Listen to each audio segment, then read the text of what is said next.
Valentine's Day tomorrow, which is also Chocolate Day, and the theme is Love Chocolate for Healthy Life. So let's get some facts about the day. And the Chocolate Day event was instituted by the Ministry of Tourism to reshape the celebration of Valentine's Day in Ghana and promote the local consumption of chocolate. So celebrations this year include increased publicity and media exposure about the benefits of consuming chocolate. Another fact is that distribution of chocolate and cocoa based products to vulnerable groups in society that will mark tomorrow. Let's go over them again. And the Chocolate Day event was instituted by the Ministry of Tourism to reshape the celebration of Valentine's Day in Ghana and promote the local consumption of chocolate. Celebrations this year include increased publicity and media exposure about the benefits of consuming chocolate, and also distribution of chocolate and cocoa based products to vulnerable groups in society. Still on chocolate and cocoa, farmers in Kwame Obe in the Wasa East District of the Western Region are appealing to government to help in the control of pests on their farms. The farmers estimate losses as high as 60% of annual production. This report is by Daniel Lati. Kwame, a community in the Wasa East District of the Western Region, have been struggling with the control of crop pests and several other diseases for a long time. We need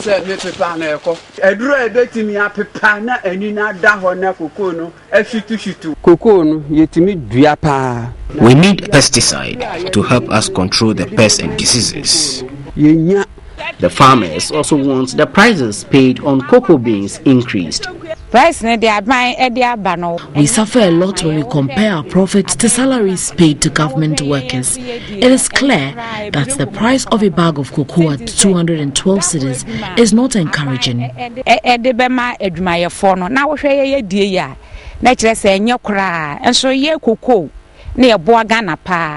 Another issue is the deplorable nature of roads linking the community. They want government to assist them with pesticides to help improve yield. Daniel Lati, TV3 News. Let's still stay on cocoa and chocolate, and tomorrow Valentine's Day, which is also National Chocolate Day. And so we've been joined in the studio by Ben Anani Insia, who is the manager special events, Ghana Tourism Authority. They are trying to promote chocolates. Good afternoon, sir. And many thanks for joining us. I thought you were going to bring us some chocolates. It's on the way. It's on the way, right? Right, okay. So tomorrow is Valentine's Day. It's also been rebranded as National Chocolate Day. Right. Since we started celebrating the day, how has it affected the consumption of chocolates, our local products, chocolates? I wouldn't be able to give you the raw statistics immediately. Okay. But what we have observed and we're happy about, and it's in sync with all the things we were talking about earlier on, the father and all of that, that if you look at the nature of adverts on Chocolate Day now, you're seeing donations to orphanages, schools. You're seeing blood, people are going to do voluntary blood donations to hospitals and so on. You are seeing churches doing couples nights. So romance is good and healthy and necessary, but love must also involve some element of sacrifice and a certain awareness to do the most, general or public good. And so we are happy, at least our objective to reshape what we observed was a very dangerous trend a couple of years ago is beginning to yield some fruit. I walked into a gift shop this morning for a birthday card, and among all the birthday cards there were boxes of golden tea chocolate being sold in a gift shop. So the association with chocolate and the day, I think, is growing. It would be wrong to say everybody in Ghana knows about Chocolate Day or loves chocolate, but compared to say 5 years ago, I think more and more people are beginning to see that whatever you do, add cocoa based product or chocolate as part of the Valentine gift. You were talking about the specific event.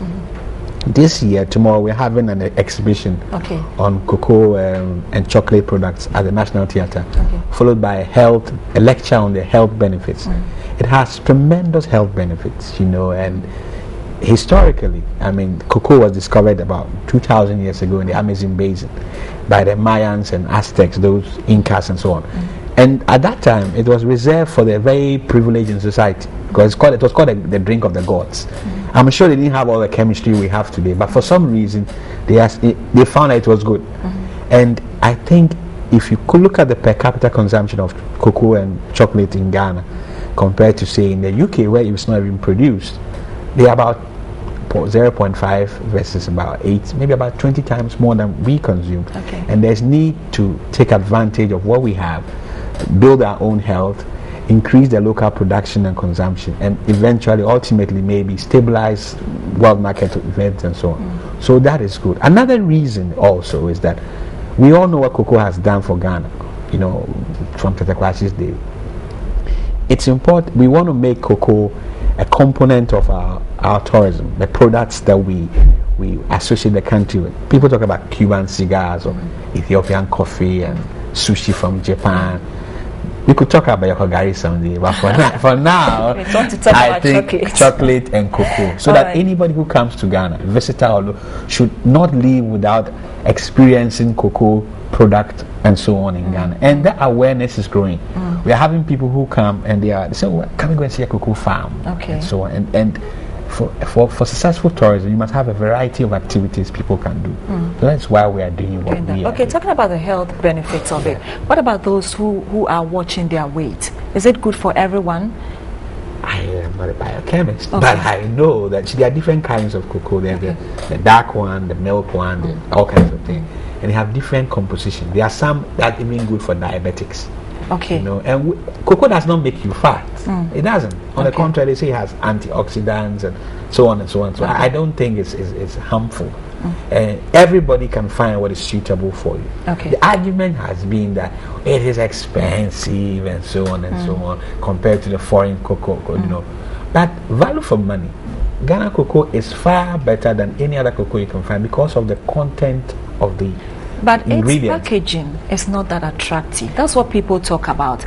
So the packaging is what is not making them buy, or is the price that is not making them buy? The packaging and the price and everything. Well, if that is so, we have because to you want to give it out as a gift of Valentine's Day. So you want something that is lovely, something that is more presentable. I'm sure my brothers with some ribbons and all that. You know, it just comes dry in the box, and then you. I was recently in the Far East, and everybody who knew I came from Ghana, did you bring us some chocolate?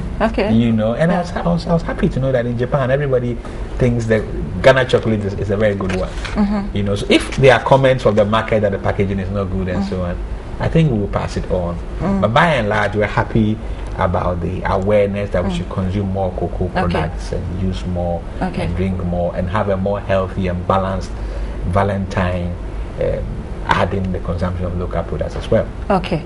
So tomorrow, what do you want to say so that everyone goes for chocolate tomorrow? Yes, I'll say that any husband who goes on with that chocolate, any husband who goes on any with that wife chocolate, as well, should be fired. Well, you heard it from Ben Ananisia, who is the managing Special Events Ghana Tourism Authority. He says the husbands, when you go home tomorrow without chocolate, your wives should fire you. I didn't say it, he said it. Ghana Tourism Authority trying to promote Ghana's chocolate as we mark Valentine's Day tomorrow.